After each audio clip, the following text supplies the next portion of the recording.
أعوذ بالله من الشيطان الرجيم. بسم الله الرحمن الرحيم. ولا تكونن من الذين كذبوا بآيات الله فتكون من الخاسرين. اور نہ ان لوگوں میں سے ہو جاؤ جنہوں نے اللہ کی آیات کو جھٹلایا،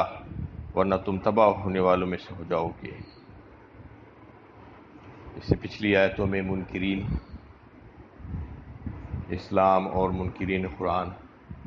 کا تذکرہ چل رہا تھا، اور اس کے تعلق سے بتایا گیا کہ جو حق باتیں تمہارے سامنے آ رہی ہیں اس کو قبول کر لو، مہلت عمر میں اس کو غنیمت جانو، جھٹلانے کی کوشش مت کرو۔ یہ موقع جو تمہیں ملا ہوا ہے، یہ وقت ختم ہو جائے گا، اس کے بعد تمہیں مہلت نہیں ملے گی مزید توبہ کی یا ایمان لانے کی۔ اس لیے بہتر یہ ہے کہ تم اس سے استفادہ کرتے ہوئے ایمان لے آؤ۔ جیسا کہ اس سے پچھلی آیت میں بھی جو لوگ اللہ کے کلام پر وہ اللہ کا کلام نہیں سمجھتے تھے، اس پہ ان کو یقین نہیں آ رہا تھا، شک ہو رہا تھا، بتایا گیا کہ یہ اللہ ہی کا کلام ہے، کیونکہ جس وقت یہ صورت نازل ہوئی بہت کم لوگ قرآن پر ایمان لائے تھے، اور ایک اچھی خاصی تعداد ان لوگوں کی تھی جو تذبذب کا شکار تھے، چونکہ وہ ایک ایسی قوم سے تعلق رکھتے تھے جس کے پاس اللہ کی کوئی کتاب اس سے پہلے سے موجود نہیں تھی۔ اس لیے انہیں اس بات کو تسلیم کرنے میں تردد ہو رہا تھا کہ واقعی میں یہ اللہ نے کتاب نازل فرمائی ہے یا نہیں ہے، کہ قرآن کلام الہی ہے یا نہیں ہے۔ اس تردد کو دور کرنے کے لیے، اس میں ان کے شک کو دور کرنے کے لیے فرمایا گیا کہ یہ یقیناً اللہ تعالیٰ ہی کی طرف سے نازل شدہ کتاب ہے، کیونکہ یہ پہلی کتاب نہیں ہے، اس سے پہلے بہت سی کتابیں ہم نے آسمان سے نازل فرمائی ہیں پچھلی امتوں پر۔ تمہارے درمیان اہل کتاب موجود ہے، تم جا کر ان سے پوچھ سکتے ہو جو تورات پڑھتے ہیں، ان سے اس بات کی تصدیق ہو سکے گی کہ اللہ تعالیٰ اپنے بندوں کی ہدایت کے لیے کتابیں نازل فرماتا رہا ہے، اور ان میں جو لوگ حق پسند ہے وہ قرآن کی کتاب الہی ہونے کا انکار کبھی بھی نہیں کریں گے، بلکہ اس کی تصدیق کریں گے۔ تو اس میں جو ہے اس آیت میں بھی مطالبہ کیا گیا کہ تم باز آ جاؤ اپنی سرکشی سے اور انکار سے، ورنہ تباہ ہو جاؤ گے، اور ایک وقت ایسا آ جائے گا کہ اس وقت تمہاری توبہ قبول نہیں ہو سکے گی، وہ وقت تمہارا ختم ہو جائے گا، مہلت عمر ختم ہو جائے گی، جیسا کہ فرعون کے ساتھ اور اس کی قوم کے ساتھ ہوا کہ غرغرہ موت کے لگ جانے کے بعد، موت اور عذاب میں مبتلا ہو جانے کے بعد، جب اس نے ایمان لانے کا اعلان کیا تو اللہ تعالیٰ نے اس کی ایمان کو قبول نہیں کیا، اس کی توبہ کو رد کر دیا گیا۔ ان الذين حقت عليهم كلمات ربك لا يؤمنون، یقیناً جن لوگوں پر تمہارے رب کا فرمان صادق آ گیا ہے وہ ہرگز ایمان نہیں لائیں گے۔ وَلَوْ جَاءَتْهُمْ كُلُّ آيَةٍ حَتَّى يَرَوْا الْعَذَابَ الْأَلِيمَ، وہ ان کے پاس ہر طرح کی نشانیاں آ جائیں جب تک کہ وہ دردناک عذاب دیکھ نہ لیں۔ بعض اس میں سے بدبخت ایسے ہیں کہ ان کے اوپر اللہ کا فرمان صادق آ گیا، وہ ہرگز ایمان نہیں لائیں، چاہے ان کو ہزاروں معجزات اور نشانیاں دکھا دیے جائیں، پھر بھی وہ ایمان لانے والے نہیں ہیں۔ اس وقت تک ایمان نہیں لائیں گے جب تک کہ دردناک عذاب کو دیکھ نہ لیں، لیکن اس وقت ان کا ایمان لانا ان کے لیے نفع بخش نہیں ہو سکتا ہے۔ نفع بخش کس کے لیے ہو سکتا ہے؟ اگلی آیت میں بتایا گیا، سورہ میں حضرت یونس علیہ السلام کی قوم کے لیے ان کا ایمان لانا نفع بخش ہوا، کیونکہ وہ اس وقت سے پہلے ایمان لائے۔ فلولا كانت قرية آمنت فنفعها إيمانها إلا قوم يونس لما آمنوا كشفنا عنهم عذاب الخزي في الحياة الدنيا ومتعناهم إلى حين، پھر ایسا کیوں نہ ہوا کہ کوئی بستی ایمان لاتی اور اس کا ایمان لانا اس کے لیے مفید ہوتا، بجز قوم یونس کے۔ جب وہ ایمان لائی تو ہم نے اس پر سے دنیا کی زندگی میں ذلت کے عذاب کو دور کر دیا اور ایک مدت تک اسے سامان زندگی سے فائدہ اٹھانے کا موقع دیا۔ ایک خاص قوم یونس کا تذکرہ اللہ تعالیٰ یہاں پر فرما رہے ہیں پچھلے منکرین کے مقابلے میں، کہ قوم یونس کا حال یہ ہوا کہ وہ عذاب میں مبتلا ہونے سے پہلے اللہ تعالیٰ کے عذاب کو دیکھ کر انہوں نے اللہ تعالیٰ سے معافی مانگی، توبہ کی، تو اللہ تعالیٰ نے ان پر سے وہ ذلت آمیز عذاب کو دور کر دیا اس دنیا کی زندگی میں سے۔ مطلب یہ ہے کہ اس پر عذاب ابھی نہیں آیا تھا، عذاب میں مبتلا نہیں ہوئے تھی وہ قوم۔ ان کو جب یہ پتہ چلا کہ یہ عذاب آ رہا ہے تو انہوں نے اللہ سے معافی مانگی، توبہ کی۔ اس سے یہ معلوم ہوتا ہے کہ دنیا کے جو عذاب ہے، دنیا کا عذاب میں مبتلا اگر ہو جائے انسان، اس کو دیکھ لے، اس کے سامنے آ جائے تو بھی توبہ کا دروازہ کھلا رہتا ہے۔ لیکن آخرت کا جو عذاب ہے،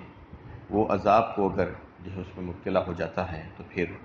وہ ٹل نہیں سکتا، اور پھر اس کی توبہ اور ایمان اس کے بعد معتبر اور قابل قبول نہیں ہوتی۔ دنیا کا عذاب تو دنیا کی جو دیگر حادثات وغیرہ ہیں، لیکن آخرت کا عذاب یہ ہے کہ قیامت کا واقع ہو جانا یا موت کا آ جانا، موت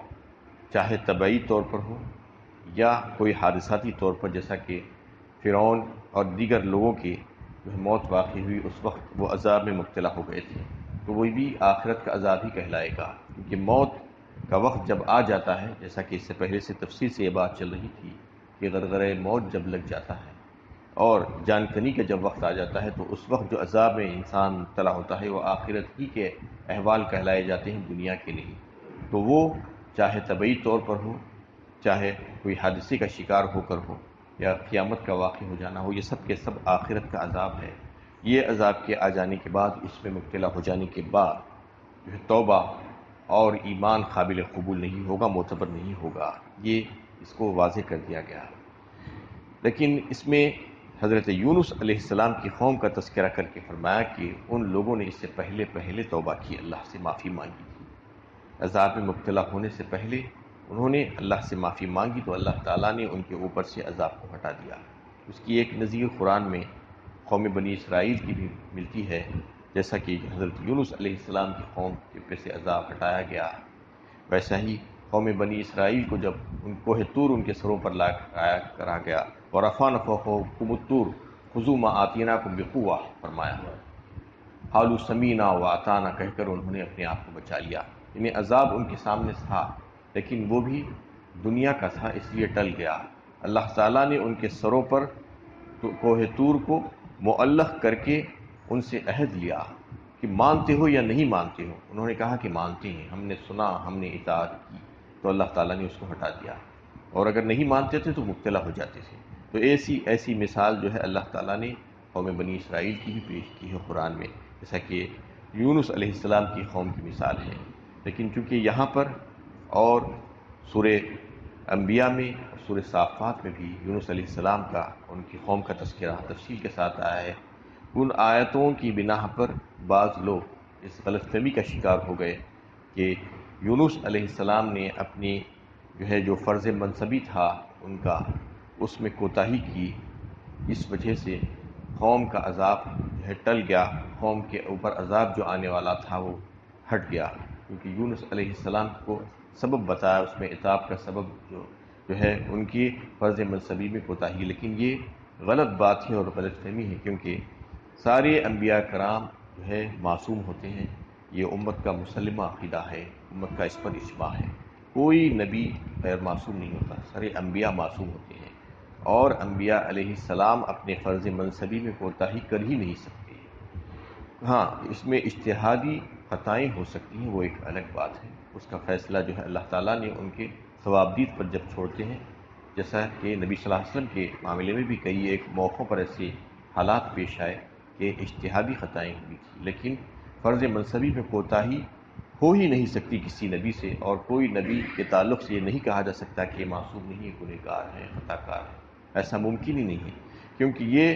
نبیوں کا جو انتخاب ہوتا ہے وہ اللہ تعالیٰ کی طرف سے ہوتا ہے، اللہ تعالیٰ کے منتخبہ بندے ہوتے ہیں، چنندہ بندے ہوتے ہیں وہ۔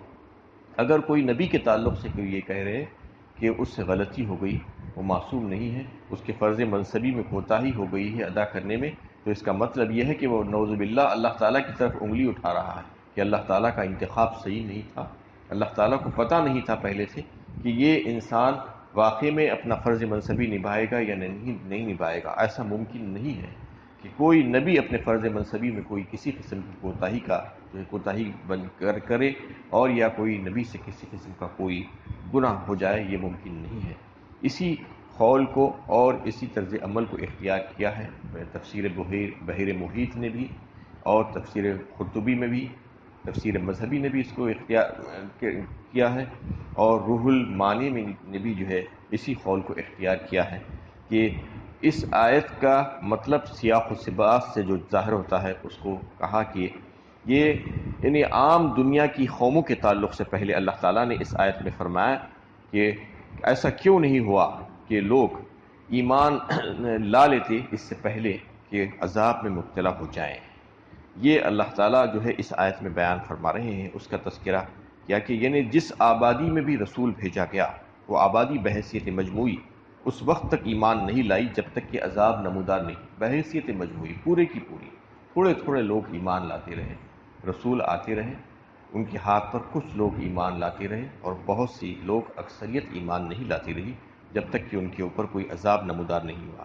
عذاب کے نمودار ہو جانے پر اس کا ایمان لانا بے سود تھا کیونکہ اس وقت مہلت امر ختم ہو گئی تھی۔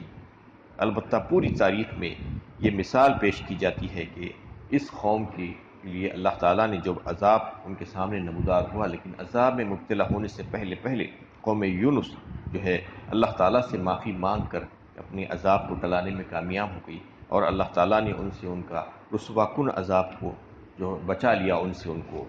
تو اس میں جو ہے سارے یعنی زیادہ تر مفسرین کی رائے یہی ہے کہ اس آیت کا مطلب یہ ہے کہ یونس علیہ السلام کی طرف سے کسی قسم کی کوئی کوتاہی نہیں ہوئی تھی، بلکہ وہ عذاب میں مبتلا ہی نہیں ہوئی تھی قوم ابھی۔ عذاب میں مبتلا ہو جانے کے بعد جب آخرت کا عذاب، جیسا کہ ابھی میں نے آپ کے سامنے کہا کہ آخرت کے عذاب میں اگر وہ مبتلا ہو جاتا ہے کوئی تو پھر اس سے ٹل نہیں سکتا، اور نہ اس کا ایمان اس وقت مقبول ہوتا ہے اور نہ ہی اس کی توبہ اللہ تعالیٰ اس وقت قبول کرتے ہیں۔ تو اس میں یونس علیہ السلام کی قوم کا جو تذکرہ آیا ہے تو یونس علیہ السلام کی اور ان کی قوم کے بارے میں تھوڑی سی تفصیل آپ کے سامنے پیش کر دوں کہ یونس علیہ السلام کو نینوا کی طرف بھیجا گیا تھا، عراق کے شہر موصل، ان کی بستی کا نام تھا نینوا۔ تو وہاں پر جو ہے یعنی 1,00,000 سے زیادہ لوگ آباد تھے، کہا اللہ تعالیٰ نے کل وَأَرْسَلَ اللَّهُ مِائَةَ أَلْفٍ،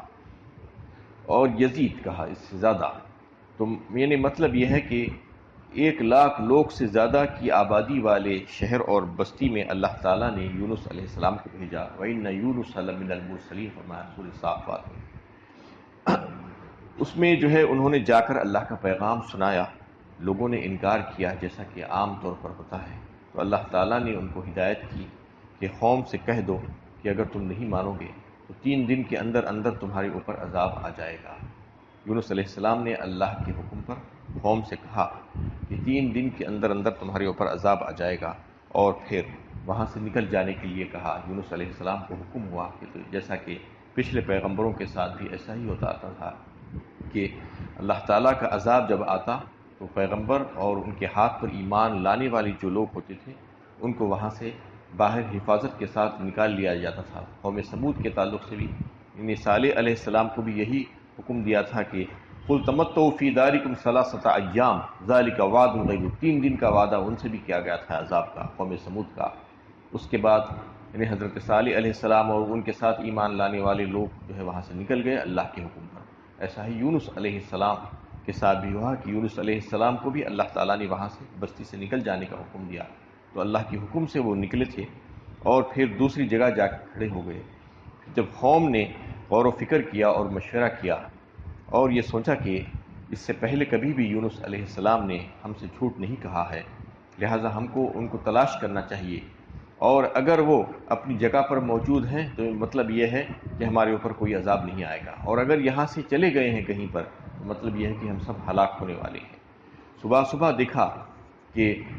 بادل چھا رہے ہیں اور عذاب کے بادل آ رہے ہیں، یعنی اندھیرا چھا گیا ہے،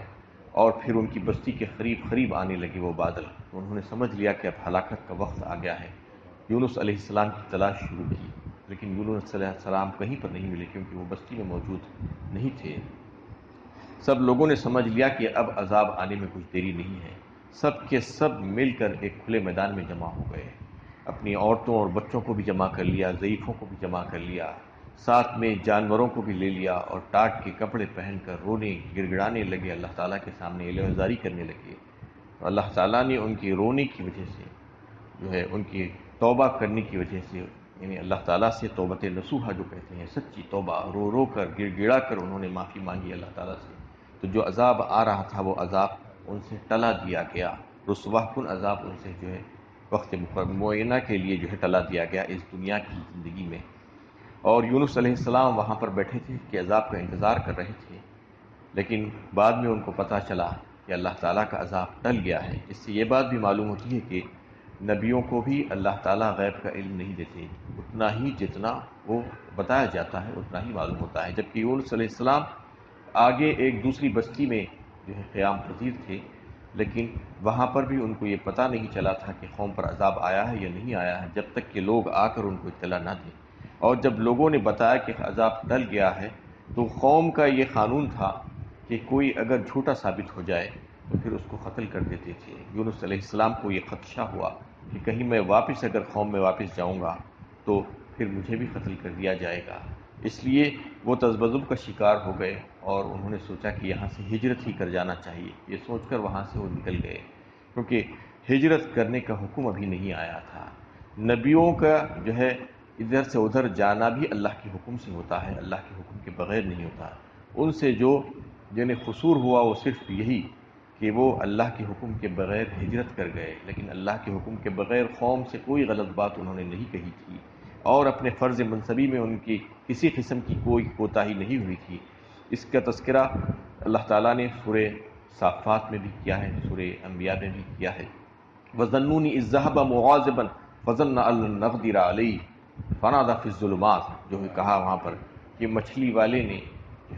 جو غصے میں آ کر چل دیا تھا اور یہ سمجھ رہا تھا کہ ہم اسے پکڑ نہیں سکیں گے، تو اس آیت اور دیگر آیتوں سے لوگوں نے یہ غلط فہمی میں مبتلا ہو گئے کہ شاید وہ اللہ تعالیٰ کی بات نہ سن کر اور اپنے فرض منصبی کو نہ نبھا کر وہاں سے نکل گئے تھے۔ ایسا نہیں ہو سکتا، ایک نبی کی یہ شان نہیں ہو سکتی کہ اللہ تعالیٰ کے حکم کی تعمیل نہ کرے۔ وَإِنَّ يُونُسَ لَمِنَ الْمُرْسَلِينَ إِذْ أَبَقَ إِلَى الْفُلْكِ الْمَشْحُونِ فَسَاهَمَ فَكَانَ مِنَ الْمُدْحَضِينَ۔ تو ہوا یہ کہ یونس علیہ السلام ہجرت کرنے کی غرض سے نکلے، یعنی یہاں سے ہجرت کر جاؤں گا، کیونکہ وہ بھی ایک انسان ہی تھے، اور انسان کو جو ڈر اور خوف ہوتا ہے وہ خوف نبیوں کے ساتھ بھی لگا ہوا ہوتا ہے۔ تو یہ یعنی انسانی فطرت کو اللہ تعالیٰ نے ظاہر کیا کہ وہ جو ہے وہ خوف کی وجہ سے، حزن و ملال کی وجہ سے کہ کہیں میں جھوٹا ثابت نہ ہو جاؤں قوم میں جا کر، اس لیے ہجرت کا فیصلہ کیا اور آگے نکلے۔ تو سمندر تھا، روم کا جو سمندر ہے، بحر روم، تو اس کے کنارے پر پہنچے، وہاں پر دیکھا کہ ایک کشتی میں لوگ سوار ہو رہے ہیں، تو انہوں بھی کشتی میں سوار ہو گئے۔ اس کشتی والوں نے ان کو پہچان لیا کہ بڑے نیک آدمی ہیں، اس لیے ان سے کوئی کرایہ بھی نہیں مانگا، اس میں سے ان کو سوار کر لیا گیا۔ جب کشتی چل پڑی تو راستے میں جو ہے بیچ سمندر میں رک گئی، تو ان لوگوں نے، کشتی والوں نے یہ اعلان کیا کہ اللہ تعالیٰ کی جانب سے ہماری کشتی کا معاملہ ایسا ہے کہ اس میں اگر کوئی جو ہے بھاگا ہوا غلام اپنے آقا سے یا گنہگار یا ظالم ہوتا ہے تو پھر وہ کشتی ہماری آگے نہیں بڑھ سکتی اور پیچھے نہیں ہٹ سکتی، لہٰذا جو کوئی بھی ایسا ہے تو وہ خود اپنا اعلان کر دے تاکہ دوسرے لوگ اس سے نجات پا جائیں۔ اس پر حضرت یونس علیہ السلام نے خود کہا کہ میں ہی اپنے آقا سے بھاگا ہوا غلام ہوں، کیونکہ میں نے اپنے مالک سے اجازت کے بغیر یہ فیصلہ کیا تھا کہ ہجرت کرنے کا۔ تو لوگوں نے بات نہیں مانی، کیونکہ وہ لوگ ان کو جانتے تھے کہ یہ بڑے نیک اور اچھے شریف انسان ہیں، لیکن خوراک کی نوبت آئی۔ فَسَاهَمَ فَكَانَ مِنَ الْمُدْحَضِينَ، فرمایا خورا نکالا گیا، بار بار حضرت یونس علیہ السلام کا ہی نام آتا رہا، تو پھر یہ فیصلہ کیا گیا کہ ان کو دریا میں ڈال دیا جائے گا۔ اسی وقت اللہ تعالیٰ نے ایک مچھلی کو حکم دیا، ایک بڑی مچھلی منہ کھول کر کھڑی ہوئی تھی کشتی کے قریب ہی، اور اس کو یہ حکم دے دیا گیا تھا کہ یہ میرا بندہ ہے، یہ تیری غذا بننے والا نہیں ہے، بلکہ اس کو تیرے پیٹ میں رکھا جائے گا، تیرا پیٹ اس کا مسکن ہوگا کچھ دنوں کے لیے، جب تک کہ ہم حکم دیں۔ حضرت عبداللہ ابن مسعود رضی اللہ تعالیٰ عنہ فرماتے ہیں کہ 40 روز تک حضرت یونس علیہ السلام مچھلی کے پیٹ میں رہے، اور بعض حضرات کا خیال ہے کہ 7 روز تک، بعض کہتے ہیں کہ 5 روز تک، اور بعض کہتے ہیں کہ ایک دن کے چند گھنٹے ہی رہے، اور مچھلی ان کو سمندر کی گہرائیوں میں تہوں تک لے جاتی اور دور دور تک جو ہے سفر طے کرتی۔ تو اس طریقے سے حضرت یونس علیہ السلام کو اللہ تعالیٰ نے مچھلی کے پیٹ میں رکھا۔ وَظَنُّونِ إِذْ ذَّهَبَ مُغَاضِبًا فَظَنَّ أَن لَّن نَّقْدِرَ عَلَيْهِ فنادى في الظلمات اللہ الہ الا انت سبحانک انی کنت من الظالمین. یہ دعا کی حضرت یونس علیہ السلام نے انہیں پیٹ کی گہرائیوں میں سے، مچھلی کی اندھیریوں میں سے، کہ نہیں ہے کوئی معبود سوائے اللہ کے اور پاک ہے آپ، سبحانک انی کنت من الظالمین، بے شک میں ہی ظالموں میں سے ہوں. یہ مسلسل دعا کرتے رہے. تو سورہ صافات میں اللہ تعالیٰ نے اس کا تذکرہ فرمایا فَسَاهَمَ فَكَانَ مِنَ الْمُدْحَضِينَ فَالْتَقَمَهُ الْحُوتُ وَهُوَ مُلِيمٌ فَلَوْلَا أَنَّهُ كَانَ مِنَ الْمُسَبِّحِينَ لَلَبِثَ فِي بَطْنِهِ إِلَى يَوْمِ يُبْعَثُونَ. یعنی یونس علیہ السلام نے ہم سے جو دعائیں کی تھی تو اس کی وجہ سے ہم ان کو باہر نکال دیے، ورنہ وہ لوگوں کے اٹھائے جانے کے دن تک مچھلی کے پیٹ ہی میں رکھے جاتے. اللہ تعالیٰ نے سورہ صافات میں اس کا تذکرہ کیا. کیونکہ انہوں نے اللہ کی تسبیح بیان کی تھی، اس لیے ان کو اس سے نجات مل گئی اور ان کو ہم نے باہر نکال دیا. اور اگر وہ ایسا نہ کرتے ہوتے تو پھر ہم ان کو اسی مچھلی کے پیٹ میں قیامت تک کا رکھتے. پھر اس کے بعد ان کو مچھلی کے پیٹ سے باہر نکالا گیا. فَالْتَقَمَهُ الْحُوتُ وَهُوَ مُلِيمٌ فرمایا. وہ بیمار تھے، مطلب یہ تھا کہ مچھلی کے پیٹ میں رہنے کی وجہ سے ان کے جسم کے بال سارے نکل گئے تھے اور وہ انتہائی کمزور اور نحیف ہو گئے تھے. ان کو کنارے پر لا کر ڈال دیا گیا اور پھر وہاں پر اللہ تعالیٰ نے اپنے فضل و کرم سے ایک کدو کی بیل لگائی، ایک درخت لگایا جس کا ذکر کیا گیا اسی سورہ صافات میں، اور اس کا سایہ ان کو دے دیا گیا. اور پھر ایک جنگلی بکری کی طرف اشارہ کر دیا گیا تو وہ بکری روزانہ آ کر ان کو صبح و شام دودھ پلایا کرتی. اس طریقے سے وہ صحت یاب ہوئے. یہ اللہ تعالیٰ کی حکمت اور مصلحت تھی اس میں جو بتایا گیا. اور اس قوم کے اوپر سے عذاب کا اٹھا دیا جانا یہ کوئی انہیں حکم الہی کے خلاف نہیں تھا، ضابطۂ الہی کے خلاف نہیں تھا، بلکہ انہوں نے عذاب میں مبتلا ہونے سے پہلے ہی جو ہے اللہ تعالیٰ سے توبہ کر لی تھی، اس لیے ان کے عذاب کو ٹلا دیا گیا. تو اللہ تعالیٰ اسی انداز میں یہاں پر پوچھ رہے ہیں ایسا کیوں نہیں ہوا کہ کوئی بستی ایمان لاتی اس سے پہلے کہ ان کو جو ہے وہ عذاب سے نجات مل جاتی اور وہ توبہ اور ایمان لانا ان کے لیے مفید ہو جاتا، سوائے قوم یونس کے. قوم یونس کا تذکرہ تفصیل کے ساتھ دیگر صورتوں میں بھی انشاءاللہ آئے گا. سورہ صافات میں بڑی تفصیل کے ساتھ آئے گا اور سورہ انبیاء میں بھی اس کا تذکرہ آیا ہے، تو وہاں پر آپ کو ساری تفصیل معلوم ہوگی. تو بس یہاں پر یہ بتانا مقصود ہے کہ یہ جو قوم اپنے وقت کو ضائع کیے بغیر اپنی اصلاح کر لیتی ہے، جو موقع اور مہلت عمر اور فرصت عمر اس کو جو ملی ہوئی ہے، اس سے استفادہ کرتے ہوئے اللہ تعالیٰ پر ایمان لا کر اللہ سے معافی مانگتی اور توبہ کرتی ہے، تو پھر اللہ تعالیٰ اس کو عذاب سے بچا لیتے ہیں. یعنی عذاب آتا بھی رہتا ہے تو اس کو اس سے محفوظ کر دیا جاتا ہے، جیسا کہ قوم یونس کے ساتھ ہوا. اللہ تعالیٰ سے دعا ہے کہ اللہ تعالیٰ ہمیں صحیح علم و عمل کی توفیق عطا فرمائے.